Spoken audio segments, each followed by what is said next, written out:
NFL week 1 is in the books, so let's talk about it. It's football, bro, and it's back. You can catch this live on YouTube, or you could check it out in its audio form on any podcasting platforms. But let's go ahead.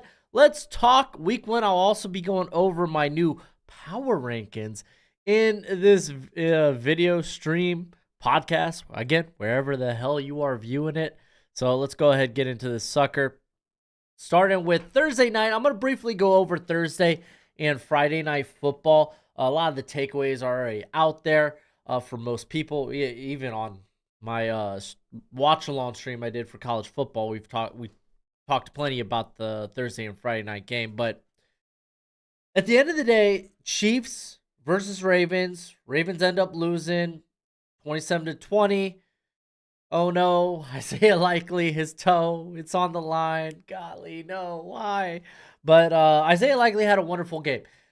This felt like the Chiefs felt like they controlled this whole game. I don't know how the Ravens stayed in it. Aside from that first drive, the Ravens offense was pretty desolate. It was pretty predictable. Derrick Henry was on the field. They were running with Derrick Henry if Justice Hill was on the field. Either it was Lamar running the football or Hill was going out for a pass. It was predictable. They still managed to stay in this game. Leads me to question, okay, did the Chiefs do enough offensively? You still had like the random Patrick Mahomes goof where he throws the interception at the end of that first half. But hey, the Ravens, that's a Super Bowl. Say what you may, I still feel like this is a Super Bowl caliber team. The pass rush impressed me. I thought it might take a big hit, but hey, David Ojabo getting his first sack in the NFL. Love to see it. I feel like things with the secondary will kind of work itself out. It wasn't nearly a perfect game, but it was also the first week of the season.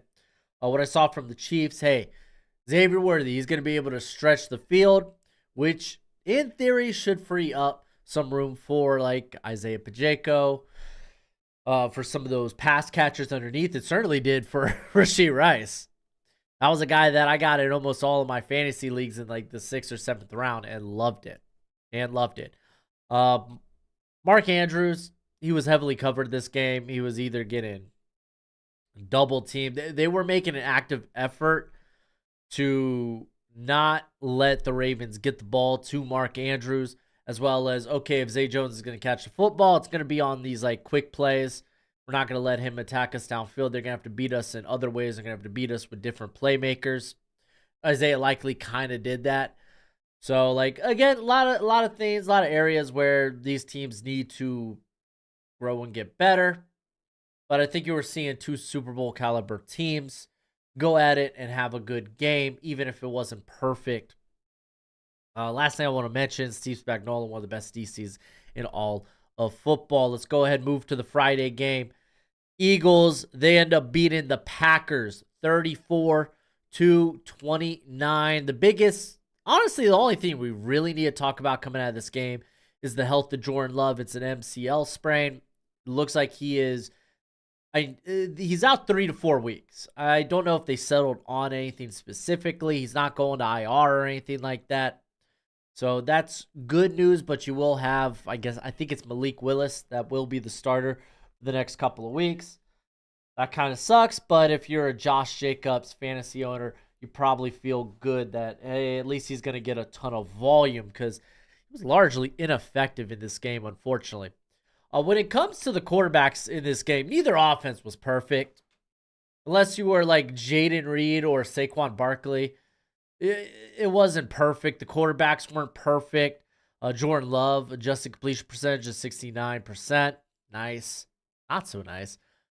He had a few turnover-worthy throws. I mean, to be fair, with the level of quarterback play in week 1 of the NFL, I expect a lot of these guys to get better. Maybe just shake off that week 1 rust. Even, dude, Jalen Hurts. 4 turnover-worthy plays. Golly, 2 interceptions. Again, the quarterback play in week 1 wasn't ideal. Shoot, if you play fantasy football, you felt that. I think the average passing yards was about 200 for week 1. Kind of wild. But Jaden Reed, man, he looks like he is the number 1 receiver in this offense for the Packers. That's great. You love to see it. When it came to the blocking, tush push, is it dead? I don't know. Let's see a few more sample sizes of it. But now that Jason Kelsey's gone, Cam Jurgens, I don't want to say, I think Cam Jurgens did a solid job. I mean, it was just, you had the fumble near the end zone on like the third tush push opportunity.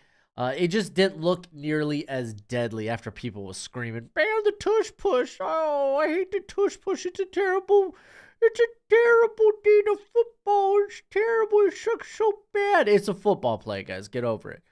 But the Eagles' offensive line was really good. Love to see it. Even Mekhi Becton played a really good game.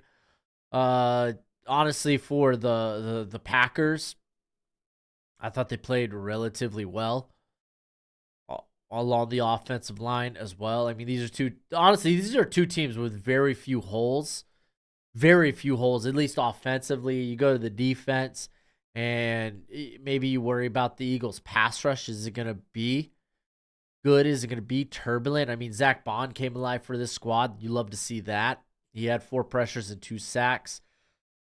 Yeah, Quinion Mitchell already put his flag down, being like, "Hey, I'm gonna be hella good." Didn't give up some plays, but hey, he's a rookie, man. Gotta freaking love it. The Packers pass rush was a little desolate as well. Rashawn Gary, I think, only had he had 3 pressures, 1 sack. You love to see that, but it was a sloppy game. The field conditions weren't ideal. Biggest talking point was really Jordan Love. That's really the biggest takeaway from this game. But let's go ahead, get to the Sunday slate, and being a Dolphins fan, you know I got to start with my Dolphins. Fins up, baby. Fins up. Slow start Dolphins. What the hell? Gave me a panic attack, but they came alive in the second half. I don't know if it's they came alive or the Jags are going to jag. They basically, they looked like the 8-3 version of themselves from last year in the first half, and then they looked at like that 1-5 version in the second half. It was woof. And a lot of that had to do with the defense. I have a lot of qualms with the defense for the Jaguars. They did not consistently get pressure against, I would say, a so-so Dolphins offensive line. I might not have, in terms of pass protection, I don't have the biggest confidence in this offensive line, but they did a good job. They did a fairly good job. You only had Josh Hines-Allen have 2 pressures. He was the only one with more than 1 pressure on the squad. They had 14 missed tackles. You had them give up some big deep plays, which, hey, you're facing Tyreek Hill. That's gonna happen time and time again. The blocking was kind of piss poor for the Jags. Trevor Lawrence honestly wasn't terrible. In the first half, made an amazing throw.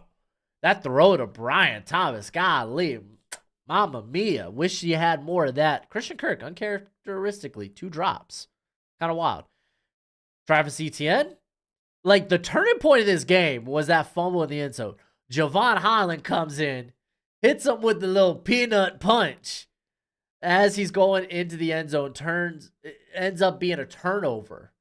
Goes from 6 to going the other way. Was just wild. Heads up play by Javon Holland.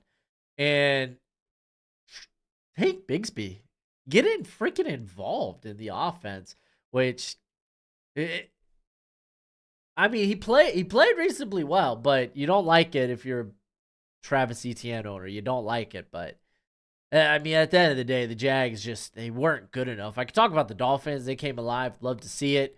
Especially the pass rush in the second half was pretty darn nasty. Jalen Phillips was like, "Oh yeah, that's right. I forgot I was hurt for so long. I forgot I was good." He was good. Holland is just a superstar. He's one of the best safeties in the league. There's really not much to talk about there. I was kind of shocked by the blocking for the Dolphins. This was a game where Isaiah Wynn. I think he's on the designated to return list. So we had Liam Ike. When Liam Eichenberg's having a good game, then watch out. Maybe there's something wrong with your pass rush. But to be fair, you got Ryan Nielsen if you're the Jags, new DC. Get in his system, acclimated, give it time. Tyson Campbell did get hurt in this game. Hamstring. Don't know if he's going straight to IR, but they said he will miss a few weeks. So that's something to kind of note there. Anton Harrison didn't have a great game, gave up 4 pressures, was kind of the victim in the second half of all those Jalen Phillips just rushes. It was kind of rough. But Dolphins, they end up getting away with it. They win 20-17. Now we take on the Bills in Thursday Night Football. But it's at home. It's at home, early in Miami. But it's a night game. Golly, it's going to be cooler. I hope it's humid as hell. Hope it's humid as hell for those stupid Bills. Can't wait to talk about the Bills. Let's talk about Steelers, Falcons. Steelers were doing a challenge at this point. They were like, hey, you think we could win this game with no touchdowns? And Arthur Smith was like, hold my beer. Chris Boswell, he ends up being the hero for the offense with 6 field goals. TJ Watt, hero for the defense. So, like, every year he is. But he wreaked freaking havoc. I mean, he essentially created turnovers by himself. Like, I think he essentially had 3 forced fumbles, but 2 of them got called dead because of penalties. But 3 pressures, had a sack. This dude was like essentially he was the pressure that forced one of the interceptions from Kirk Cousins. And that was kind of the theme for this game. Kirk Cousins was constantly under pressure. Not a lot of play action, so you feel like they're going to ease Kirk Cousins into this. Like, hey, we're not confident in your ability to run yet. And I mean, to be fair, Matthew Stafford, Sean McVay, that's a team that likes the play action. They do that with Stafford. It's not like Stafford is someone who could be mobile, man. Right? So it's like, I feel like Zach Robinson should be able to get it down. Maybe it's just easing him back into the swing of things, but the offense for Atlanta was rough. The blocking, if your name wasn't Jake Matthews or Chris Lindstrom, you had a bad game. Like Caleb McGarry, he got wrecked by TJ Watt. But to be fair, Mason TJ Watt will do that to you. But Matthew Bergeron wasn't that good either. Both as a pass and run blocker, wasn't particularly that good. Drew Dahlman, we know who Drew Dahlman is. He ain't a pass blocker, but he's a really good run blocker. But yeah, you're kind of hoping that the offense looks better going forward for the Falcons. When it came to the defense for the Falcons, like they were solid. Like they were able to limit what the Steelers were able to do, and the Steelers were put in very good positions offensively. And I mean, we gotta talk about Fields. Fields had a good game. Like this should be like, screw Russell Wilson. He's your backup quarterback. My whole thing was, hey, Justin Fields, you got him for a year. Find out if you got a quarterback going forward, especially given this quarterback class coming up where there's might not be a first-round caliber quarterback. See if you might have something going forward with Justin Fields. And if you don't, then okay, figure it out in the offseason. But if you do, maybe you're able to like, okay, let's give you another year. Let's bring you back. Let's see if we can work out a contract here. And let's give you another year under the offense. Like Arthur Smith is kind of the perfect guy for Justin Fields in my theory. That's why so many people thought Justin Fields could have gone to the Falcons last offseason. So it's funny enough that Justin Fields does end up joining Arthur Smith regardless. But a lot of people were like, oh, yeah, no, I could definitely see the Falcons making a move even prior to last offseason because, well, Arthur Smith got fired from the Falcons. But the year before where it was like, oh, they can maybe make a move for Justin Fields. And, yeah, he would be fun as hell in this offense. for Arthur Smith. But hey, he's here now with the Falcons. But he had a really good game. Okay, really good. He had a solid game.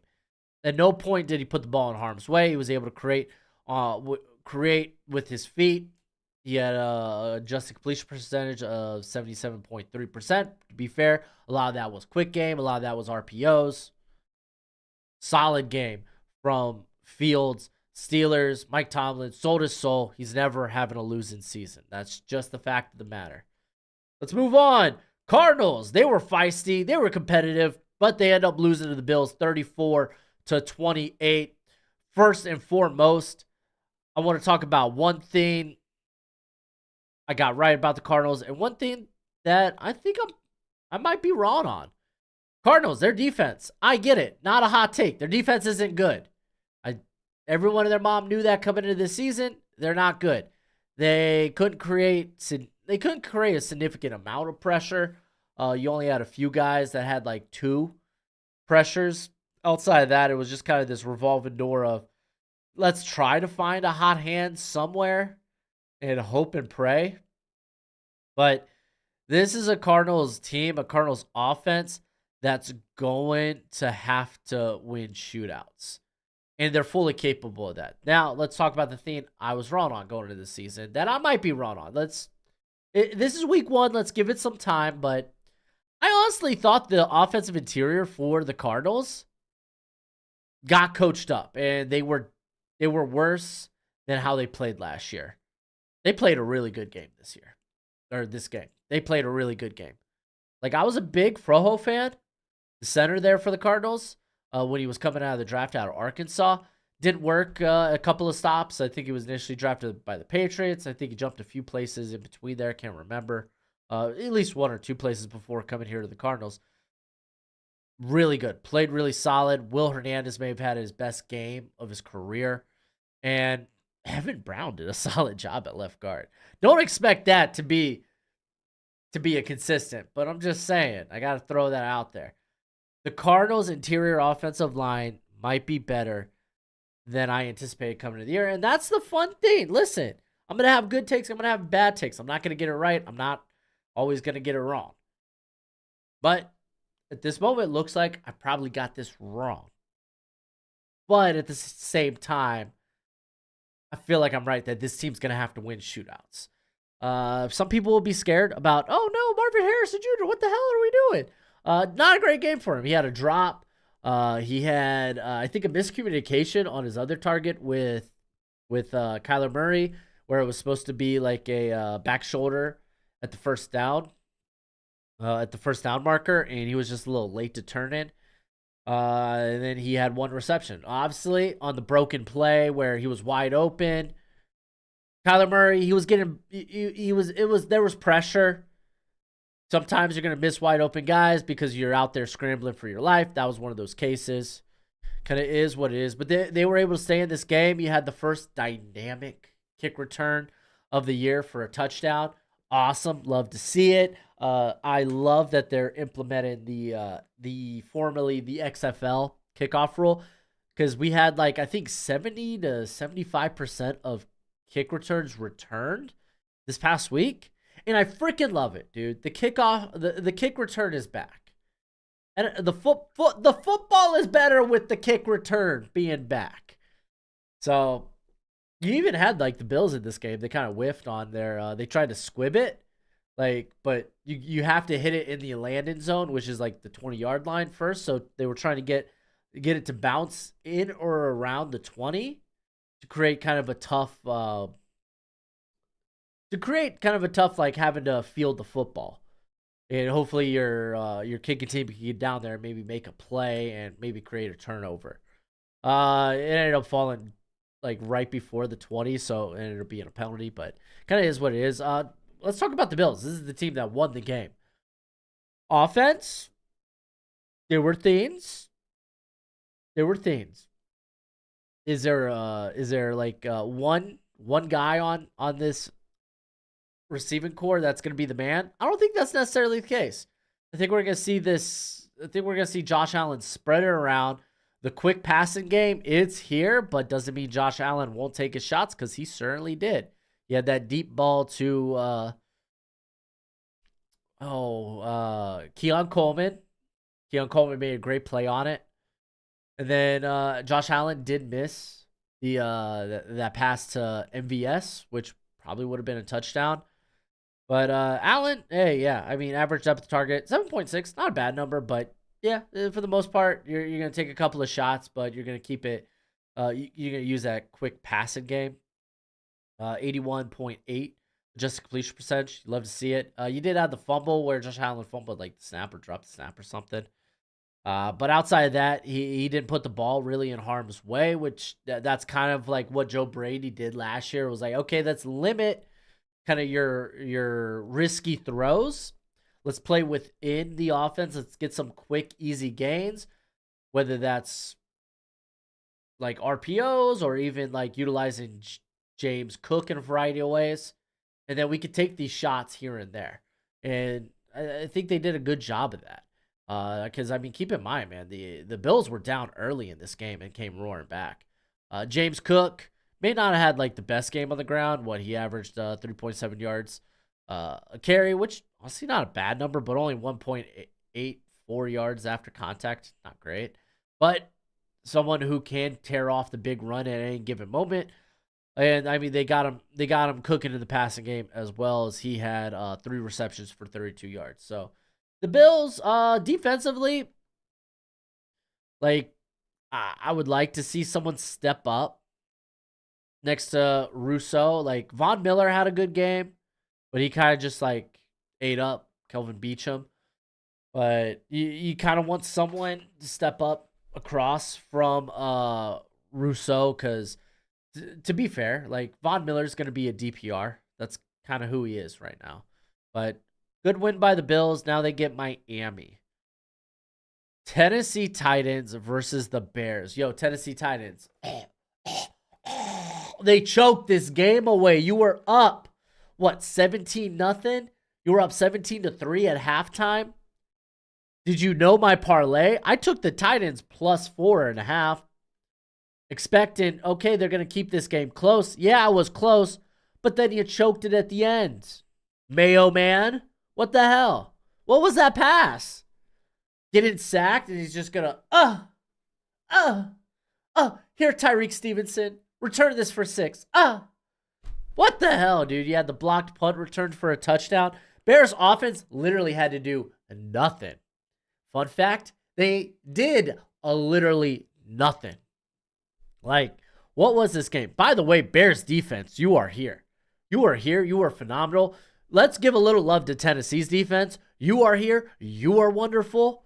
Like, these are 2 really good defenses and 2 offenses, essentially having both rookie quarterbacks. You have Will Levis, kind of a pseudo rookie with a new head coach, essentially a new scheme there. So kind of a pseudo rookie year. Then you have Caleb Williams literally making his first start. Didn't get over 100 passing yards. He had a lot of easy misses.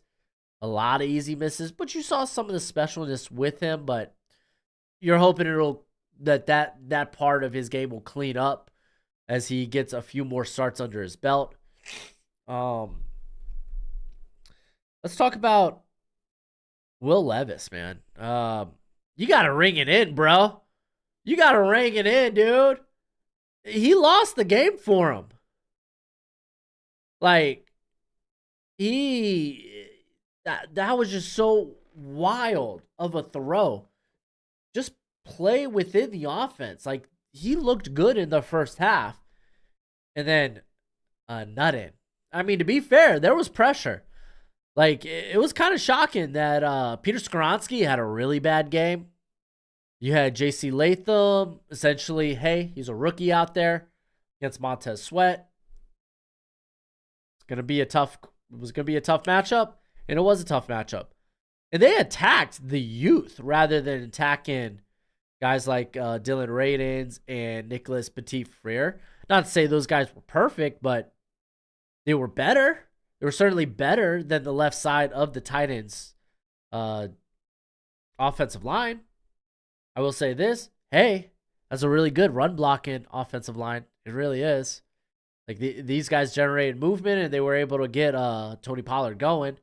But at the end of the day, they choked the game away. pick six.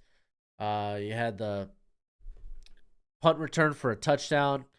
Tyreek Stevenson, Jalen Johnson, they look like by the end of the year they could be the best corner duo in the NFL. It was a really good game defensively for both the Bears and the Titans, but obviously we're going to talk more about the Bears because, well, they won the game.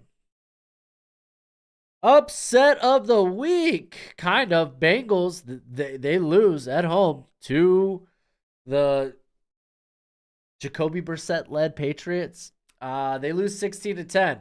Bengals, they have this nasty knack of not showing up for the first week or two of the NFL season. And I might be a little willing to be like, all right, maybe it's just that.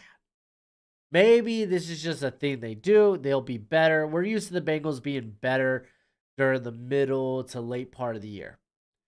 Maybe they'll get it together. They didn't have T. Higgins. Like, okay, let's reel back.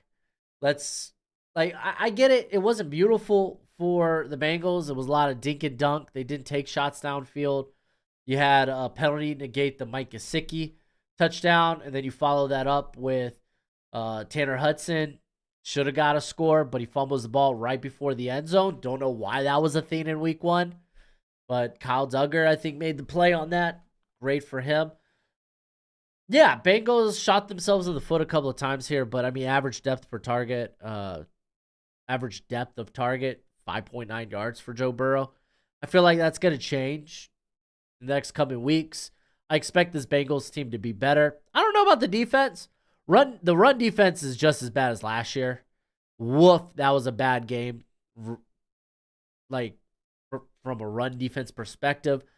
When it comes to the coverage, there wasn't a lot to really take away from this game just because Jacoby Brissett didn't really air it out much. I think he had only 120 passing yards, which honestly was kind of mid for this week in college football or this week in the NFL. I mean, you had guys that didn't clear 100 passing yards, so it was like, oh, okay. That's what we're working with first week of the NFL. Okay, we're here. Let's do it. There will be a worry about, okay, who's good outside of Trey Hendrickson. Where's the pass rush coming? To be fair, Miles Murphy is on IR, designated to return, so wasn't active for the game. Sam Hubbard is still more rotation player at this point than he is actual starter. I got questions about the Bengals defense, but let's talk about the Patriots and why they're so good. First off, they knew their cup of tea. Like Ramondre, dude, that's the offense. Like both rookie wide receivers weren't active. I believe Polk wasn't active. I know Baker wasn't active for this game. So we were throwing to, well, you were, I guess, throwing to guys like, Tyquan Thornton. I can't even remember who was the other receiver in this game. It was irrelevant. They were like, we're going to win this game on the ground. They did so. Ramondre had a great game. And, I mean, to be fair, I want to talk about the Patriots defense, but I feel like we got hit up on the offense. Offensive line tackle is a problem. You had a Okorafor get benched, I believe, after like 12 snaps. And then you had Vidarian Lowe come in and not play well either. So left tackle's a problem. Michael Onwenu looked good in the game. Great. He's going to be a stabilizing force. I think also you had Layden Robinson make his debut, his first start. And, from a pass protection standpoint, could have been better. But, yeah, left tackle is going to be a problem for the Patriots. Hopefully, maybe you could get hopefully maybe that figures itself out with Caden Wallace, but I won't hold your breath. When it came to the defense, dude, pass rush, dude, Uchi being that DPR type of guy, 33.3% pass rush win rate. Freaking insane. You had Keon White. He had a 16% pass rush win rate, which, hey, that's not like that's a fine number, dude. Year 2, okay, you're starting to show something. He had, what, 3 sacks in this game? 3 pressures as well? Like, all right, man. This team went in and got after it. You had the pass breakup by Jelani Tavai. Like, the defense just played good. It played really, really well. So, Patriots, if they're going to win games this year, it's going to be on the back of that defense. But I don't think I'm saying anything new. Texans, they beat the Colts 29-27. Hell, was this a game? This was one hell of a game. Anthony Richardson completing only 9 passes, goes for like, what, 200 and what were the passing yards? 212 yards. Freaking insane. I think like 160 of that was like on 3 passes by itself. Am I going to say it was perfect? Hell no, man. But you saw the arm talent, made some big throws. You saw some of the easy misses. Unfortunately, Adonai Mitchell was kind of the recipient of those bad misses. He probably should have had a touchdown or 2 in this game if Richardson just didn't miss him by like a foot or 2. So, like, yeah, they left some plays there out on the table. When it came to the running game, Jonathan Taylor, I got concerns. Like, where were the yards after contact? He couldn't break a tackle. Like, I don't think the Texans played, at least the defensive line, I don't think played good run defense. They were typically washed out of the run game. It was those linebackers for the Texans that really made plays. And Jonathan Taylor was just unable to create. After initial contact, he was getting nothing. Despite, like, I would argue the offensive line for the Colts were perfect in this game. They were perfect. But, yeah, they end up on the losing end, unfortunately. When it came to the Texans, Joe Mixon, you are here. Offensive line. Like, I know Gus Bradley doesn't like to blitz. How tested was the offensive line for the Texans? It was a good outing. You had Keon Coleman look good. Juice Scruggs looked good. I'm happy with that. Joe Mixon, I think his longest run of the day was, 13 yards? He only broke off, still breaking off 4 plays for 10-plus yards is pretty solid, pretty darn good. But, like, he was just gaining chunks, like 5, 6 yards consistently. Ends up running for 159 yards. Nico Collins, he is the alpha in this receiving room. He made some big plays. Like, so much so, like, C.J. Stroud was kind of reckless with the football. He had 3 turnover-worthy throws. And 2 of those were just like, my boy Nico's there, go and get it. And Nico got it. Golly. And I'm not saying, like, Stroud had a bad game. It just wasn't, like, his best game. But, like, a quarterback to be able to have the confidence in that type, in his receiver to be like, hey, go make a play. I trust you. Even, like, dude, you saw that near the end of the game. Was it near the end? Yeah, it was in the second half. But you had Stroud having to scramble away from pressure. And he ends up throwing across his body to Nico in between defenders. Nico just goes up and he's like, hey, yo, fun fact, I'm first at the catch point, and I'm bringing this football down for a first down. It was freaking beautiful. Texas defense secondary was a little bit of a letdown. Allowed some big plays, but, I mean, when you got someone with the big arm like freaking Anthony Richardson, yeah, you might give up some big plays here or there. I didn't think the run defense was anything special when it came to the pass rush. Meh. Like, if you want to look at win rates, it wasn't that pretty. Like, outside of Daniil Hunter, who had 23.8 pass rush win rate. Not like the best game from Will Anderson. 5.3% win rate. Didn't love that. But Derek Barnett, as that rotation guy, 9.1. Not a terrible number. Yeah, you wanted that to get better, but Very good offensive line there by the Colts. These are two really good teams. These are two really good teams. And I look forward to seeing them later in the season. Really, really do. Let's move on. I'm going to talk about this one quick. There's not much to take away from this game. Saints, they blow out the Panthers 47-10.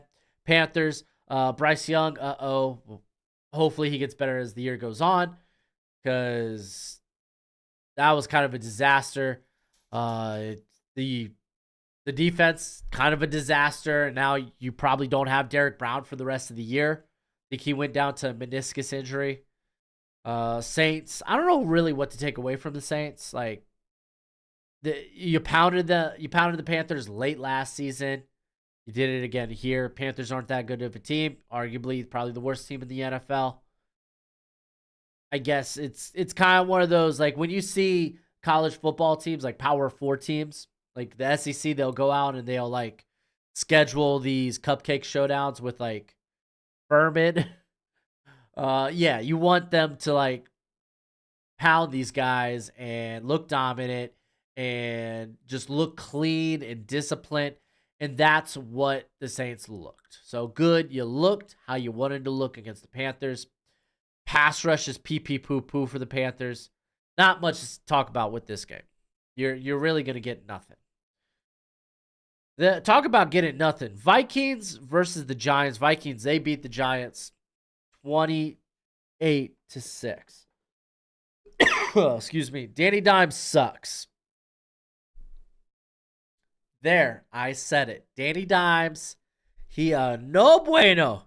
He no good. No good is that Danny Dimes. Yeah, you're going to be moving on from him after next season. I have some concerns about the pass rush for the Giants, unless your name is Dexter Lawrence. Dexter Lawrence, 6 pressures, 1 sack. Great game. Brian Burns and Kayvon Thibodeau combined for 2 pressures. And again, pressures don't always tell the story. Let's take a look at the win rate. Uh-oh. Brian Burns, 5.6. Kayvon Thibodeau, 5. Okay. You just paid Brian Burns a lot of money. Kayvon Thibodeau was a top 5, top 10 pick. Can't remember if he was 5 or 7. I think he was the 5th pick. Then Evan Neal was the 7th pick. And I get it. You're facing Christian Darrisaw. Brian O'Neill's a really good tackle. This is a very good tackle duo. Kind of is what it is. Just saying, not very encouraging. The Giants look like they're going to have all kinds of problems. If you want to take some encouragement from this game, Malik Neighbors looks good. That's cool. Love that. And honestly, that's about it. Like, straight up, Andrew Thomas and Dexter Lawrence, they deserve better. This is a bad Giants team. Vikings, Sam Darnold. Hey, he's always good to start the year, right? Well, he looked good here. Justin Jefferson had a tutty in this game, and I think the other one was Jalen Naylor, because Addison left the game with an ankle injury, I believe. I don't know. We're gonna see, but Vikings offense played really well, and Vikings defense is gonna be a freaking nightmare, dude. They might be like, yeah, you know what, like, coverage wise, yeah, we got some question marks. We bring in Gilmore. You can feel good. He's a very good vet. You can feel good about that. Byron Murphy, he's fine. He's adequate. He could be a solid corner 2 in the league. So, like, maybe, yeah, you're feeling all right about the secondary. If an injury goes down, then oh gosh, the depth isn't there. But fun fact, this team's gonna get pressure freaking everywhere. Yeah, Van Ginkel get a pick 6 in this game off the I think it was a screen to the wide receiver. He just jumped it. Jonathan Grenard, 5 pressures. Ivan Pace, 4 pressures. Even Jihad Ward got in on the action against his former team, the Giants, 4 pressures. Golly, mamma mia, dude. This defense is hella good. Who cares if Brian Flores might be a douchebag? Who cares? let's look at the win rates for this squad because it was kind of ridiculous. You had Ward, you had an 18.5% win rate. Ivan Pace. I mean, Ivan Pace had 7 pass rushes, and he was hitting home on a lot of them. Tillery was solid, and it's not like the win rate was great for a lot of these guys, but it was just like since they were bringing in extra rushers all the time, that it just overloaded the Giants. They were unable to do anything. Again, not much to take away from this game other than Giants bad. Even from a Vikings perspective, it's like, okay, we could win games with this team. Do we push into the playoffs? I'm not ready to say that. I'm not ready to say this team could make a playoff push. I really just believe that the only thing you could take out of this game is Giants bad. Moving on, Chargers. They beat the Raiders in Jim Harbaugh's debut. They win 22-10. Everyone's talking about it. Freaking Antonio Pierce not going for it on 4th down. From the Chargers, 43 in a 6-point ball game. Yeah. You go for that. Bad call. But I trust Antonio Pierce. I think the decision making will be much better. If you're the Raiders, if you want to look on the bright side, this defense is really good. I mean, you were down Malcolm Kuntz, and I mean, luckily you got Max Crosby. Adam Butler is a solid pass rusher for the squad. Like the secondary is really good. Like even Jacorian Bennett had himself a good day. He had a pass breakup, didn't allow reception on 2 targets. This team's pretty darn good, like defensively. You just worry about the offense when it comes to the Raiders. Are they going to be consistent? I have my doubts. I really do. Whenever Jackson Power... Keela, that's not your food. Get out of here. Get out of here. Have my other dog, Keela, she's trying to eat Gojo's food. Can't have that. All right. You already ate a Keela. Shame on you. Shame on you. And you ate like J.K. Dobbins. We'll talk about him in a second. Let me finish my point. I don't get it. When Jackson Powers Johnson is back and healthy, get Cody Whitehair out. He's no longer a starter in the NFL. He was bad this game. Let's talk about, first off, J.K. Dobbins. Okay, like 3 of his rushes were massive gains. I think that they almost basically covered like 80 to 85% of his rushing yards. After that, he had like 8 other carries that were like where he got like nothing. But he gives you that explosive threat. I say explosive. He's going to reel out a chunk of yards. Might not necessarily have the gas to finish it. But Gus Edwards, I think Gus Edwards and J.K. Dobbins are going to be a fine running back duo. Yeah, you're going to want to look for better later, like in the offseason, but they're fine. They're solid. They're going to make it work. The offensive line was really good. Don't know when Zion Johnson is going to become good. At this point, he is just a very average player, a very average interior player. But Joe Alt looked good. He really did. When it came to the passing game, like they just didn't throw the ball a lot. Chargers, when it came to Herbert, only 144 passing yards. So, like, I mean, I feel like if they're going to have to lead, when they're in a negative game script and they're going to have to lean on Herbert, they probably can't. They're going to, and they're going to do so adequately. I think the receivers are going to be, honestly, better than you would anticipate from the squad. Like, Lad McConkey ends up coming away with a touchdown this game. Even Quentin Johnston, it's not like he didn't have a monster game, but he looked solid out there. He did. So I'm very encouraged by the Chargers offense. Defensively, they played a good ball game too. Yeah, there were some coverage busts here and there, but like end of the day, I think they did a fairly solid job. To be fair, like where No, yeah. I think coverage. I think the cornerback room against better teams is going to be a problem, but they got pass rush. They were able to rush the passer really well. Even better, they were able to stop the run. So, pretty good. Pretty darn good.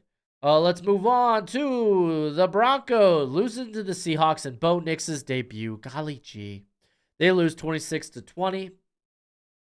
I guess we could start with the first part. Like Geno Smith bouncing back after probably the two worst snaps to start a game ever. Takes a big sack and then he throws an interception.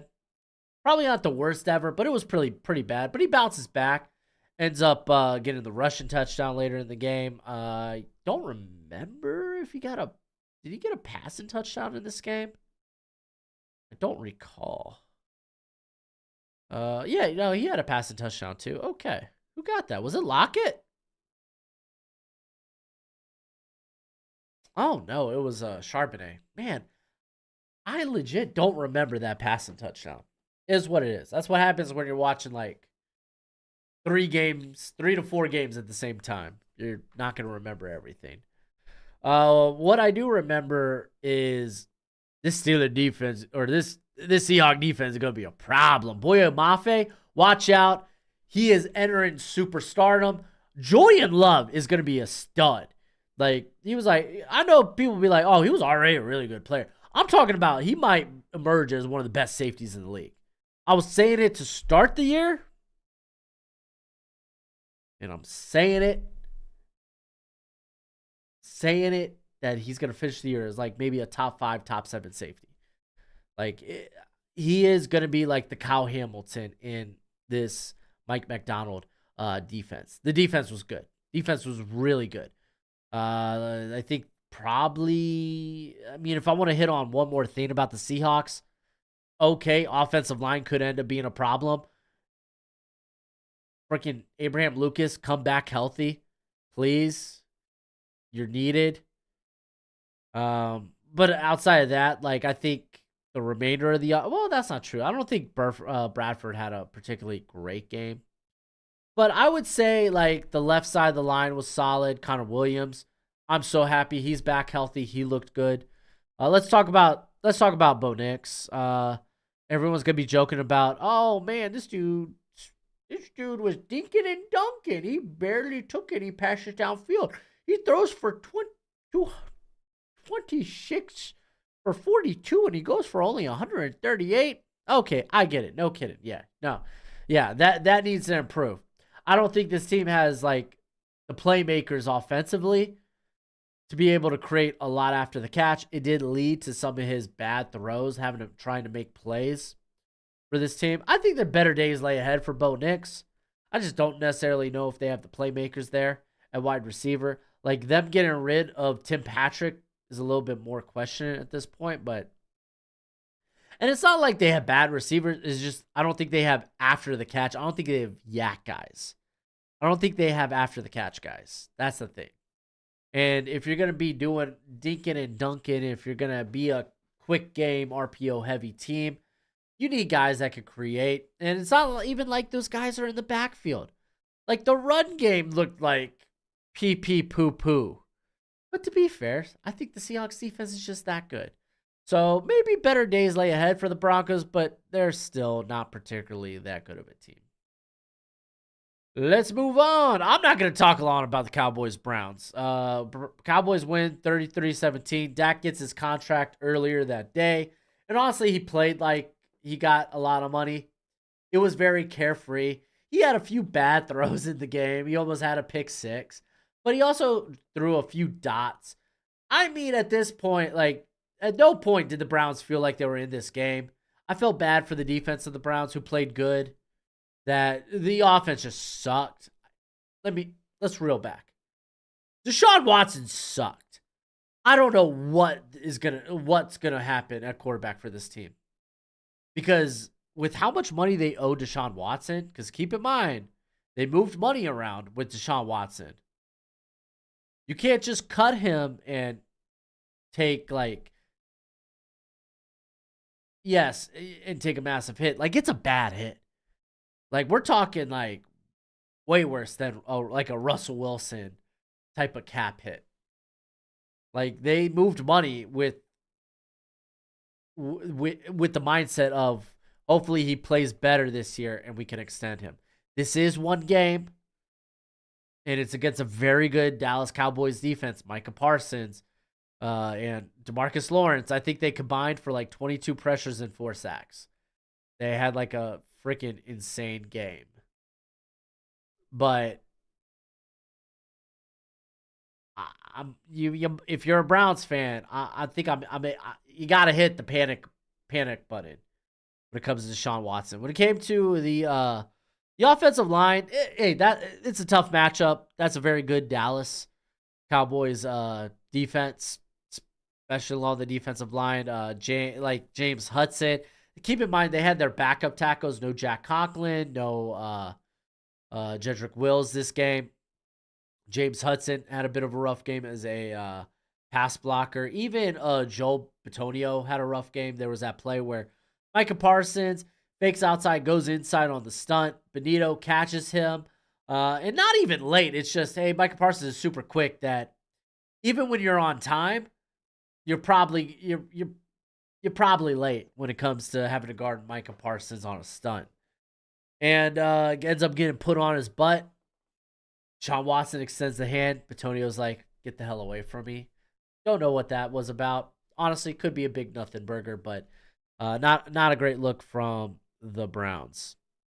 All right, let's talk about the Commanders and the Buccaroonies. Commanders, they lose 20-37. Baker Mayfield. Baker baked. Had like 4 tutties. Was he, correct me if I'm wrong, was he the highest scoring fantasy quarterback this week? I'll let y'all in the chat tell me if he was or wasn't. With 4 touchdowns, it kind of felt like he was. The offense looked good. You had Graham Barton. He looked really good. Jalen McMillan. So you had a couple of rookies look pretty darn solid. Defensively, probably like the takeaway here is, first off, Jamil Dean's an absolute animal. Gotta love it. Yaya Diaby, maybe they're going to get a little consistency from the pass rushing position with him. He had 5 pressures and 1 sack. Probably at best, though, he's a edge 2 to somebody. So I feel like edge might still be a problem. But the big thing is, okay, Antoine Winfield, he got hurt. I think it was a foot injury. Let's see if how he is. Like, I think he's currently week to week. They do lose Bryce Hall in this game. He's out for the year to was an ankle. But let's talk about Jaden Daniels. Was it perfect as a passer? Hell no, dude. But as he continues to develop as a passer,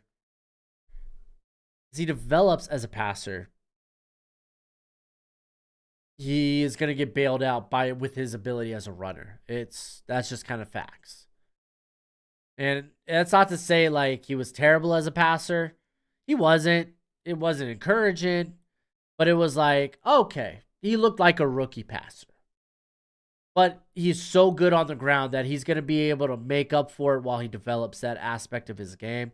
And let's not pretend like the Commanders have a ton of weapons in the receiving room. Outside of Terry McLaurin, who, hey, fun fact, Scary Terry, 2 receptions for 17 yards. Not feeling good about that. Or maybe you get like a Luke McCaffrey that emerges. Perhaps. I don't know. We'll find out. But this Commanders team, they're not going to be good now. They're just not going to be good now. It is what it is. Defensively, for hell no, they're not going to be good now. Secondary is a problem. Manuel Forbes, he's going to be gone. If he's not, like, I think he ends up getting moved, if not by the trade deadline. He's going to get moved in the offseason. I don't think he's a part of this team after this season. I just don't. And it's not like he was on the field a ton. Well, he had 34 snaps. Gave up what? Had 2 penalties. Gave up 38 yards on all 3 of his targets. Is what it is. The pass rush, it's just not there. They're definitely trying to work with bringing extra pass rushers, but like in terms of the edge rushers, they're not going to get consistent pressure. You got a bunch of rotation players as your starters. There's the Commanders' defense. It's a work in progress. It's a work in progress. You could literally, you look at this team and you're like, okay, they got like 6 new offensive starters, 6 new defensive starters. Yeah, this is a team in a rebuild. They're not going to be good. You shouldn't expect them to be good. Let's keep rolling. Let's talk about the Sunday night game. Rams versus Lions. On a side note, thank you. Baker was number 2 in fantasy this past week. Josh Allen was 1. He did have the Russian touchdown. That's fair. That's fair. Thank you for that, Jack. Rams versus Lions. This was a hell of a game, even though the Rams were falling apart. You were like, falling apart? Yeah, no, like physically they were falling apart. Entering the game, they had so many injuries, right? You have Darius Williams, IR.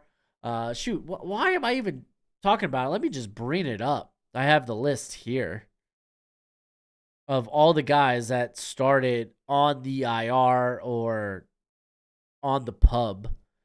Let me just pull it up. All right, Rams. Tyler Higbee, pub. You have Alaric Jackson, starting left tackle, suspended first 2 games. Connor McDermott, undisclosed injury. He's on the IR. KT Leviston, IR. You got, I already mentioned Darius Williams, but you also have Trey Tomlinson, IR. Darion Kendrick, IR. Like, this was a team that had a variety of injuries, particularly at the cornerback room, and someone along the offensive line. Again, Alaric Jackson suspended. But then Rob Havenstein, he ends up being inactive for this game because of an ankle injury. You could hear the dogs. They weren't happy about it. Apparently, they're big Rams fans. I don't know why. Oh, what? You like Puka? Guess what? He got hurt in this game, too. And now he's on IR with a PCL sprain. That's a part of your leg. You had Steve Avila leave this game with an MCL sprain. Yeah, from an offensive line standpoint, you're like, holy crap. Like, let me talk about some of the guys who were playing in this game for the Rams. Warren McClellan, he comes in as a starter at right tackle, making his first start because, again, Havenstein injured. You have Joe Noteboom. He goes down after 27 snaps. And then you have, AJ Curry, former, I think he was a Michigan State player. I think this was his first taste of real playing time. Aiden Hutchinson ate him alive. Aiden Hutchinson had a win rate of like 47%. That's insane. Aiden Hutchinson, I think you might be Defensive Player of the Year. This is just week 1. Bo Limmer, rookie, got his first taste of action. Yeah. Safe to say, you might look at this like, yo, Matthew Stafford didn't have a good game. No freaking kidding. This guy was seeing pressure almost immediately. This isn't on freaking Matthew Stafford. This isn't on Matthew Stafford. He was consistently under pressure. You want to know, this offense gave up 23 pressures in this game. Yeah, no kidding, Matthew Stafford may not have had an ideal game. On top of that, you lose Puka. Did freaking Cooper Kupp have like 21 targets in this game? He had 21 targets in this game. On top of 2 carries. Kyron Williams couldn't get started because guess what? Offensive line. Bad. Not good. Because they were rookies or first-time starters. Yet they were in this game. And you know why? I'll tell you why. Jared Goff didn't have a great game. He should have had maybe like 2 or 3 interceptions. Fortunately, it only ended up being 1 interception, but it was enough to put the Rams back in this ball game. They end up going to OT, but they were like, "Oh wait, that's right. We have David Montgomery. David Montgomery. We're just gonna grind it away. Go score that tutty." He scored that tutty. The Lions end up winning 26-20. Hey, listen, better games lay ahead for Jared Goff. I'm not worried about it. Jameson Williams. Hopefully, this is a sign of things to come. A guy that desperately needed a breakout year. After being a first-round pick, haven't seen it in the first 2 years. So that's a good sign if he turns it around this year for a guy like Quentin Johnston. Just because you're not particularly good in your first year or two doesn't mean teams should be out on you. He was a great long threat here. But yeah, no, I mean, there's very few things to talk about in this game just because the Rams were so beat up. They got beat up in this game, but they were able to stick around. They're a good team. Don't sleep on the Rams, especially if they can get healthy. Lions, at no point did it really feel like the Lions were in peril in this game, even when the Rams tied it up and forced it into overtime. This is a good Lions team. The offensive line was good. The defense was very good. All right, let's wrap this up with the Jets versus the 49ers. No CMC, no problem. Run defense for the Jets looks like a problem. You had what was it for Jordan Mason? He ran for like 150, right? He ran for 147, just under. But he had a great game. Like I said, the run defense was particularly bad for the Jets. It's maybe the blocking was just that good. They couldn't consistently get pressure. I mean, probably your top guys were Jermaine Johnson, who had 3 pressures. But I mean, the Niners do a good job of getting the ball out quickly and making sure Purdy isn't under dire pressure. So I don't think this is necessarily an indictment of the Jets defense as a whole. I don't think it is. The Niners are just that darn good. I think that's honestly should be the biggest takeaway if you're worried about the Jets defense. It's just the Niners are that freaking good. Like, let's take a look at the blocking. It was just really solid. Dominic Pooney, hey, yeah, you had yourself a day. You're hella good. Shoot, even Colton McKivitz looked good. Should I be worried? Should I be worried? I think more so the talking point is Aaron Rodgers stayed healthy in this game. Hip, hip, hooray. Dude, Leonard Floyd even had a sack in this game. Aaron Rodgers was able to stay healthy. Morgan Moses didn't look good, but hey, Nick Bosa will do that to you. I'm not particularly worried about the Jets moving forward, but I feel like Aaron Rodgers, I think honestly you just wanted Aaron Rodgers to look healthy, or you just wanted Aaron Rodgers to be healthy. No kidding, he's going to shake off some rust.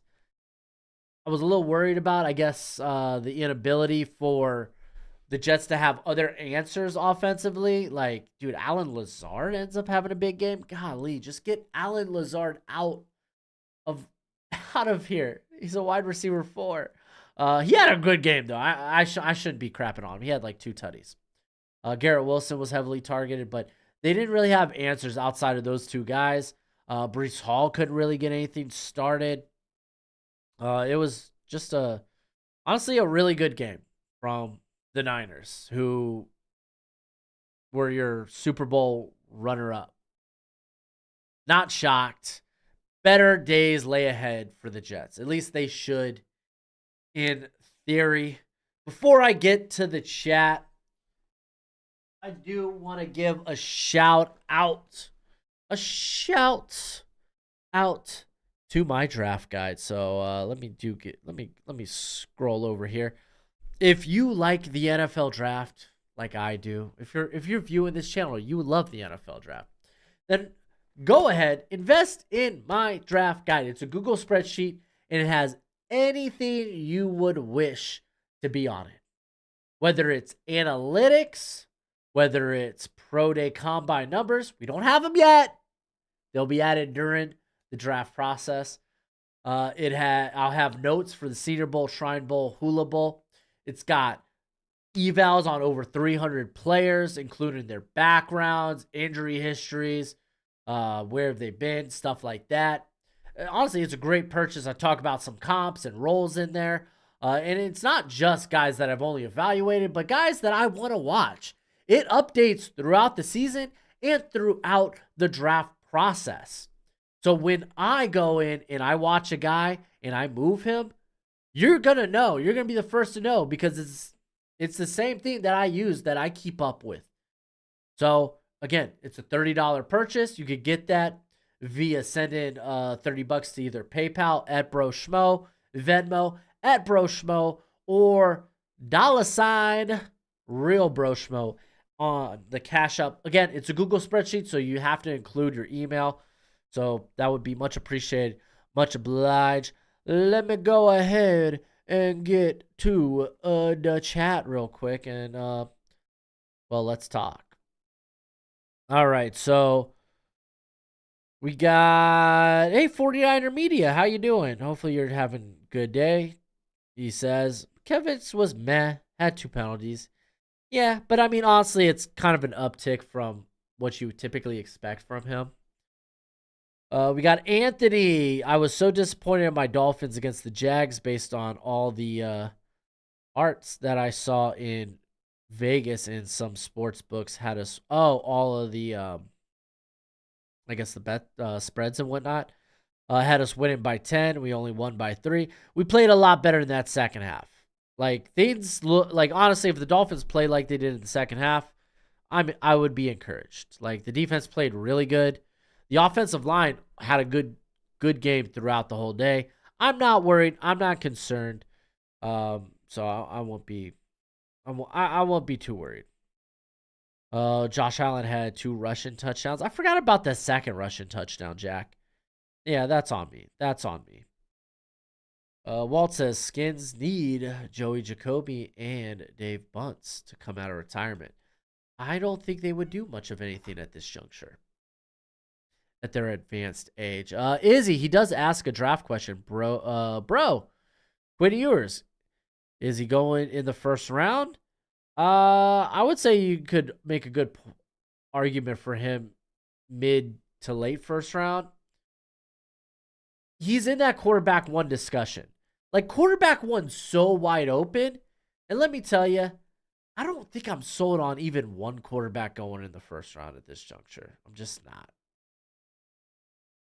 Like, maybe mid to late, you maybe take a shot on a guy, but I just don't love the quarterback class like that. Again, we still have a whole season of college football, but I look at each of the quarterback prospects that you could maybe consider for a first round grade, and it's like, man, it's just not where I want it to be. There's always something. All right, before we're gonna finish this segment off with the power rankings. Before I do that, I do need to give a shout out to the sponsor of today's video, today's stream, today's podcast. Give it a shout out. That's not where I want to go, is it? No, that's not where I wanted to go. That's where I wanted to go. Let's give a shout out to Underdog Fantasy. Thank you for being the sponsor for today. When you sign up using promo code Broshmo, they will match your first deposit up to $250. Listen, guys, the football season's back, and Underdog Fantasy has you covered with a variety of different specials. Let's take a look at a few of the options we could go with for Thursday Night Football, because it's my Dolphins, fins up, taking on the Buffalo Bills. And I'm going to just go ahead and refresh this sucker real quick to get updated odds. as higher or lower on passing yards. Listen, fun fact, if you didn't know, there wasn't a lot of passing in week 1 of the NFL. The league average for passing yards was 200. So I'm willing to go lower on Josh Allen. Tua, though, I feel like he's going to have to pass to stay in this game. Maybe I don't touch that one. Instead, let's take a look at these props with like Jalen Waddle, Tyreek Hill. 63.5 yards. I think that I like that. I'm going to go higher with Waddle. I'm not going to touch Tyreek Hill's, though. I mean, honestly, 99 yards. You could probably do that in 2 catches. Let's look at, I don't know, man. Like, this is wild because, like, the wide receiver room is just kind of nutty for the Bills, that I feel like they're going to spread the wealth a lot. So it's like where do you want to go with that? Like, yeah, I mean, that's kind of tough. Maybe I feel better just maybe going with extra points made, field goals made. I didn't see any Russian props for the Dolphins, so maybe I'm just gonna stick. Maybe I'm just gonna stick with that. You know what? Screw it. I'm a Dolphins fan. We're gonna go higher on passing yards for Tua, and you could go ahead if you think you know. Hey, I got my finger on the pulse. I could hit a few of these player props. Then go ahead, check out Underdog Fantasy, and if you do sign up, use promo code Broshmo, and they will match your first deposit up to $250. But as always, bet responsibly, bet within your means. Let's go ahead, get into this next segment because it's Power Rankings. Here, let me actually switch to a wide screen here. All right. Week 1 of the NFL's in the books. Let's go ahead and overreact to what we saw because certainly what we saw in week 1 is going to hold true. It's going to hold fast to what it is at the end of the year. Certainly nothing's going to change. So let's go ahead. Let's get into this. If you saw my power rankings last week, you know I do this in tiers. We got bottom of the league, the worst of the worst, essentially. I got this long shot tier, essentially teams that I think not necessarily bottom of the league. Maybe they could beat some good teams, but they're really long shots to make the playoffs. I have a could be, but unlikely to make the playoffs. Teams that I think are just very mid. Playoff contenders, teams that are going to be legitimately in the playoff race. And then I have a tier just playoff caliber teams. Teams that I think are probably 100% going to make the playoffs. Let's go 99.9%. And then, of course, you have your Super Bowl contenders. We started from the bottom. And we got to start, well, with the Carolina Panthers. They were the worst team in football. Bryce Young does not look like him. He looks more like Bust Young. I hope that changes. We still got a lot of football to play, but as it stands, you lose by 37, you're the worst team in football. Right next to them, I think let's just go ahead and say, hey, if you lose by 22, you're probably the second worst team in football, and that's going to be the New York Giants. Danny Dimes sucks. He is not him. And I feel bad for Andrew Thomas and Dexter Lawrence. Quite frankly, they deserve better. Next, I'm going to put the Washington Commanders. They are not nearly as bad as these other two teams. There is promise when it comes to the Washington Commanders, but this is firmly a team that is in rebuild. The defense is bad. Jaden Daniels, he's going to be developing through the course of this whole season. And for one, hey, kid, get a helmet that fits. I don't want to see your helmet coming off all the time. But, yeah, this is a team in rebuild. They're not going to be a particularly good team this year. So, let's reel back on the Commanders. Ahead of them, I'm going to have the Denver Broncos. I do think defensively they're a better team than the Commanders. And they faced a really good defense in the Seahawks. Not to take anything away from the Vikings defense. They're pretty darn solid, too. And Bo Nix, I wish he had better playmakers that could create after the catch. Honestly, you could just throw the Commanders and the Broncos into this like, oh, rookie quarterback, limited playmakers, and yeah, I kind of lead with the defense of the Broncos. From a talent standpoint, I think they have the better defense. I think the Commanders do have the better defensive caller there in Dan Quinn. And then I have one more team in this tier, and it's the New England Patriots. But they won.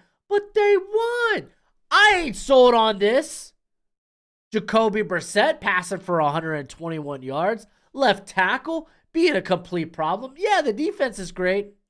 But do you think this team's going to win? 7 games? 8 games this year? Looking like that? We all know the Bengals don't show up week 1. Listen, I'm a Dolphins fan. Is this bias as hell? Hell yeah, it is. I don't believe that the Patriots are good just yet. But there is some promise with that defense. And, yeah, Ramondre Stevenson, he's not going to be able to do it by himself most weeks. Just not fair. Let's move to this long shot category. Listen, I was stupid impressed with Sam Darnold and the Vikings. I still feel like this team's going to be a long shot to make the playoffs. I'll keep moving them up steadily as they churn out win after win after win. I just don't know if Sam Darnold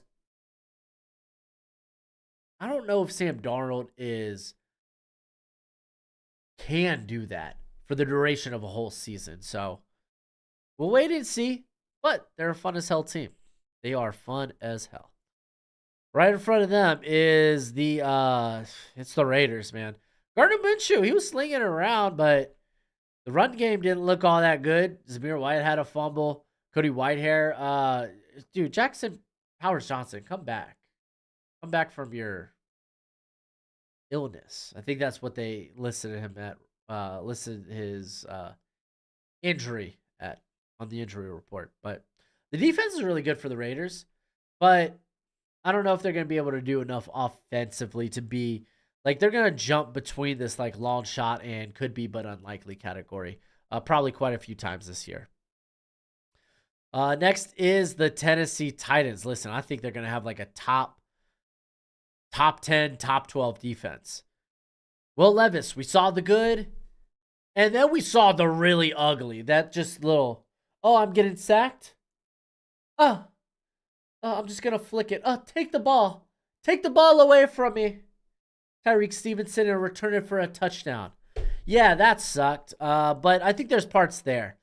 I think as this, they're like with the Raiders, as this team maybe they might jump between the could be but unlikely and the long shot category. And like the defense is going to be again really good. Can the offensive line figure it out? J.C. Latham and Peter Skoronski kind of had a rough day pass protected, but I just don't think they're that good yet, but they're trending in the right direction. And then I have one final team in this category, and it's going to be the Arizona Cardinals. Listen, they're going to have to win a ton of shootouts this year, as we saw against the Bills. But the defense isn't good enough to win, like to help them win games. They're feisty. They're not good. They're probably going to be one of the worst defenses in football. So Cardinals, they might not be bottom of the league because I think the offense has some potency and that interior of the offensive line is much better than I anticipated. I just don't think they're going to win a shootout more times than not. All right, let's move on to the could be but unlikely. And I'm going to start this with the Chargers. Okay, that was cool. The defense outside of the cornerback room, the defense looked fun. They were stopping the run. They were creating pressure. The offensive line looks really good. But I don't know, man. I'm just not buying into... It's weird. I'm just not buying into the team just yet. I'm waiting for them to fail. And I know we're one game through the year. It's not like we have a big sample size yet. But Justin Herbert, I know he's a really good quarterback. I'm just not ready to say they're playoff contenders yet. I'm just not there yet. Let's get a few weeks into the season. And I'll come back to you with that thought. Next is the Chicago Bears. That defense is going to be top 10. They're insane. Caleb Williams, you're hoping he gets better. He had a lot of easy misses. The run game, when it came to the inside, wasn't that good, fortunately. But Caleb Williams, I think better days lay ahead. I know 92 passing yards. Not all that encouraging, but better days lay ahead. Fortunately, the defense is a hella good. Next is the Cleveland Browns. Deshaun Watson sucks. I'm kind of out on him. Okay, let's maybe see a game not against a top defense like the Cowboys, but hey, yo, fun fact, you have teams like the Steelers and the Ravens twice on the schedule. You're gonna be facing good defense, like really good defenses. Can this offense do anything? Well, I don't know, man. I'm kind of out on Deshaun. Unfortunately, financially, Browns, they can't be out on Deshaun. So, like, it sucks because the defense is really good for the Browns, but they're certainly trended the opposite direction. Right in front of them, I'm going to put the Atlanta Falcons. They didn't have a promise in week 1, unfortunately. Kirk Cousins, constantly under pressure, threw some bad passes, threw some interceptions. Woof. Not an ideal outing, but you got to hope as Cousins gets healthier, gets more confident, maybe they let him move around a little bit. I know the guy doesn't have great mobility, but like even like Sean McVay with Matthew Stafford, like he's not afraid to roll him out every now and then. Kirk Cousins, I feel like with Zach Robinson, should be more willing to do a little bit more of that as well. But the offensive line certainly has to be much better. All right, ahead of them, I'm actually going to put the Pittsburgh Steelers. Justin Fields, man, they're preparing him to start this week. Great. He played winning football. Was it like, did he make a lot of big plays? I mean, he made enough. That throw to Pickens was awesome. But it was a lot of trying to play within the Arthur Smith offense. And when you're able to run the ball well, which they didn't necessarily do, but when you're able to, I guess, just when you keep running the football, when you have the threat, when it comes to the Russian threat, when it comes to Justin Fields, and you utilize the quick passing game RPOs, you get the defense to kind of creep up and stack the box, and that's when Arthur Smith wants to hit you with that play action, hit him vertical. The defense is wonderful. Who would have thought? Ha ha, he he. They probably will start to creep into this playoff contender as we get a bigger sample size of Justin Fields playing under Arthur Smith. But that's kind of a wet dream. That was a lot of people figured that's kind of a fit made in heaven. I don't know why they named Russell Wilson the starter. Figure out what you got in Fields. He's the younger guy with the bigger potential, and you have him for 1 year. Figure out if he's the guy or not. I have one more team in this tier, and it's a team that won by 37 freaking points. Listen, we knew the Panthers were bad. I'm not willing to be in on the Saints just yet. Everything looked great. It looked good. Good. Awesome. Can you do that against a good team? Because I think this next stretch for the Saints is a bit more difficult. So maybe they get elevated into that playoff contention tier that I have. We'll see. Let's see him the next couple of weeks.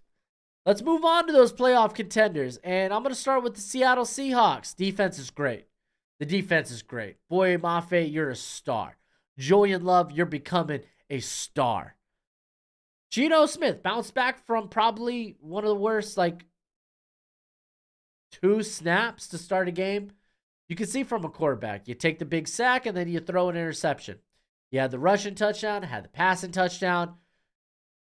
Yeah, man, I think offensively this team's going to be better as the year goes on, especially if they could get Abraham Lucas back healthy. Kenneth Walker ran like a man possessed. Love to see it.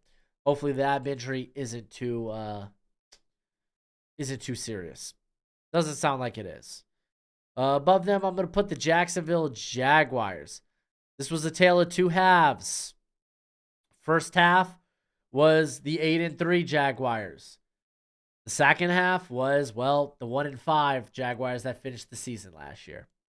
You could feel the momentum. You could feel the Jaguars lose. The minute Travis Etienne run into the end zone, has the ball punched out by Javon Holland, and it's a turnover. At that point, it was like, oh, I think the Jags are going to choke this game away. And they did. They did. They just they didn't block well. They couldn't get pressure on Tua, especially when Tyson Campbell went down. The secondary wasn't that good. Ronald Darby had a bad game. Tyreek Hill and Jalen Waddle will do that to you. They'll do that to you. So, yeah, the Jags have a lot of things to figure out. Can they be that team they were in the first half of the game for the duration of a game? Okay, right here ahead of the Jags, at actually 15, I'm going to put the Rams. Now, the Rams would be higher on this list if they weren't so freaking hurt. Puka, he's going to IR. You had Rob Havenstein. He was inactive for the game. You had Larry Jackson. He's suspended for another game. But then Joe Noteboom, he goes down. Steven Villa, he's got a MCL sprain.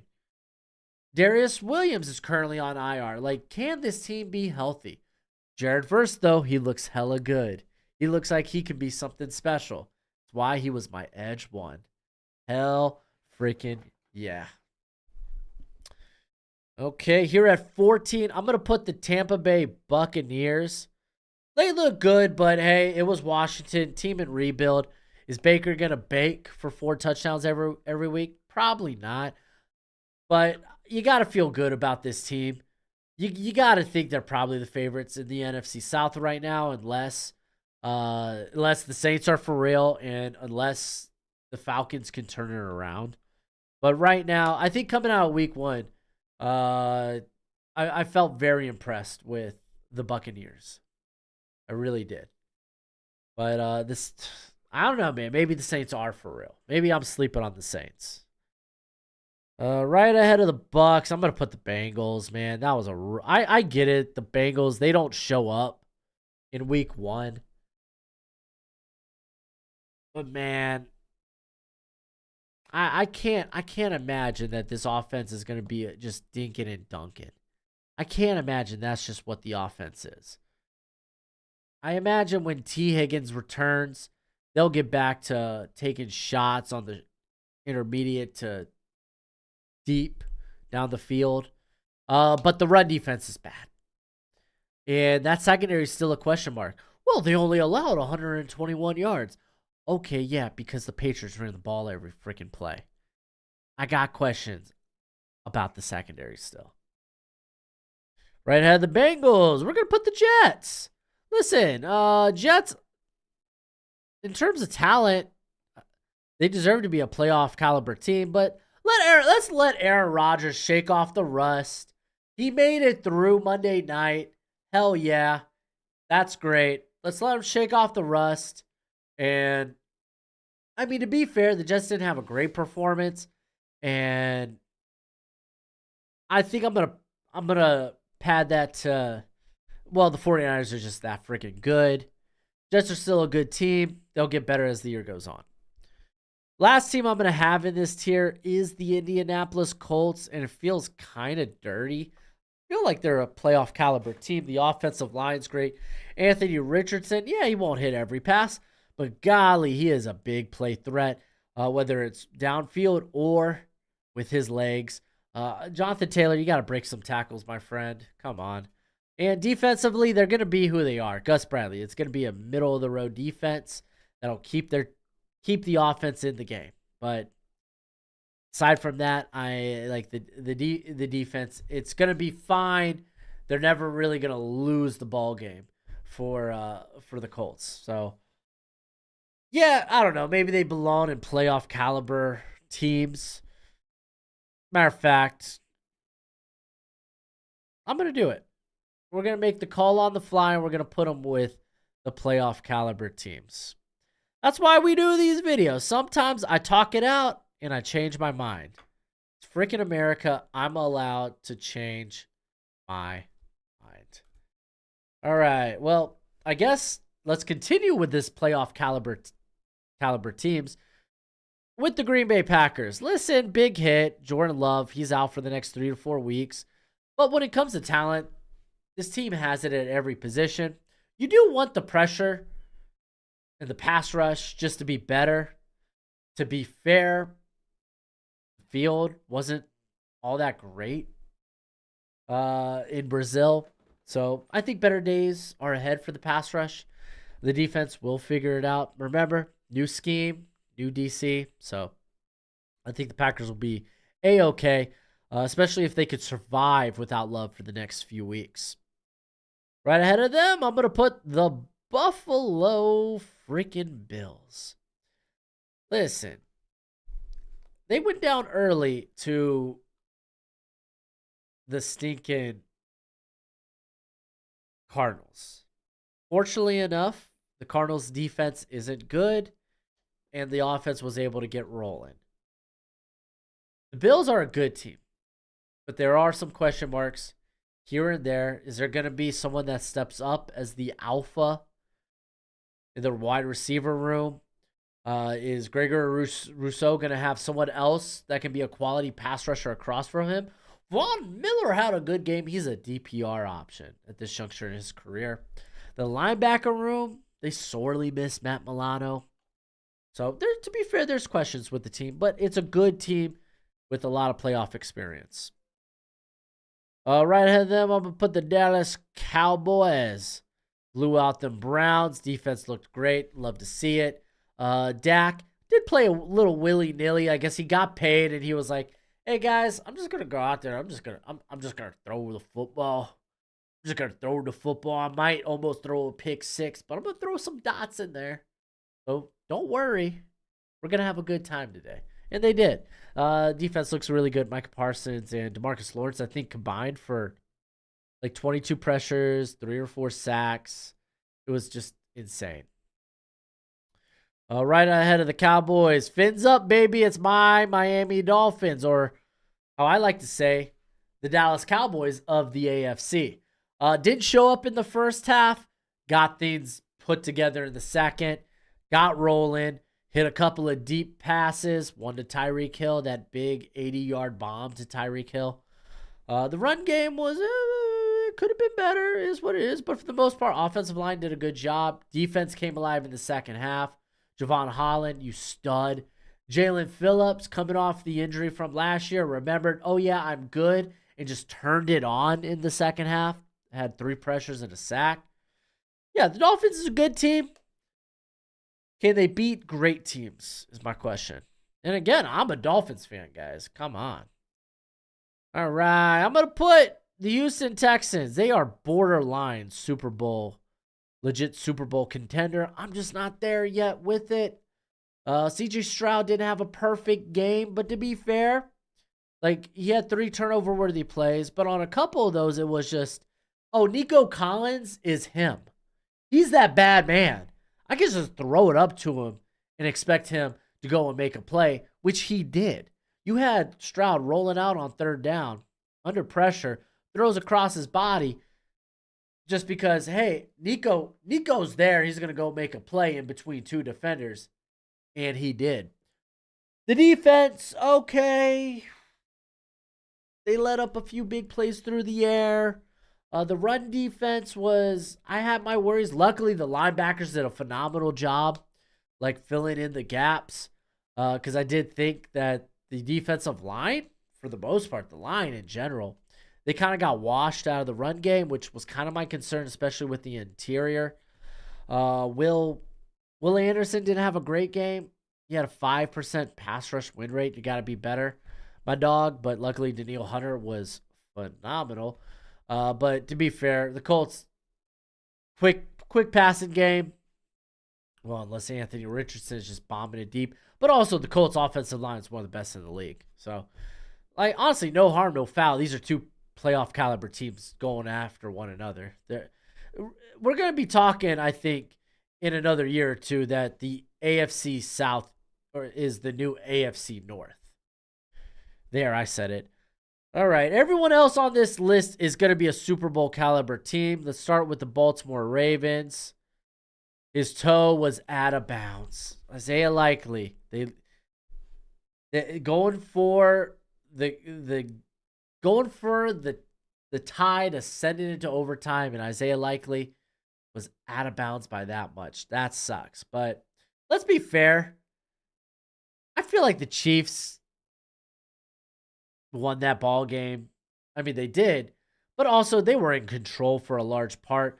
The Ravens' offense after that initial drive was kind of stagnant. The defense was really squishy in the middle of the field. Rashee Rice had everything he wanted. It was just like, I'll take one slant, please. And Mahomes was like, one slant right here. And literally, it was kind of nonsense. But somehow, some way, the Ravens stayed in the ball game and had a shot to force it to overtime. They're a good team.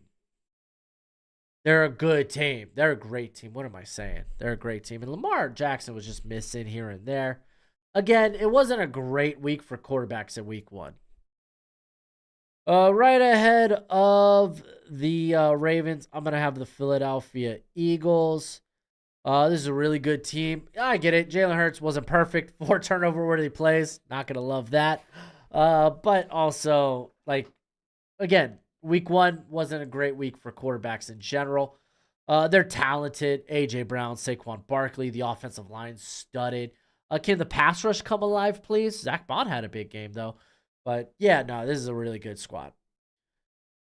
After that, we're going to have the Detroit Lions.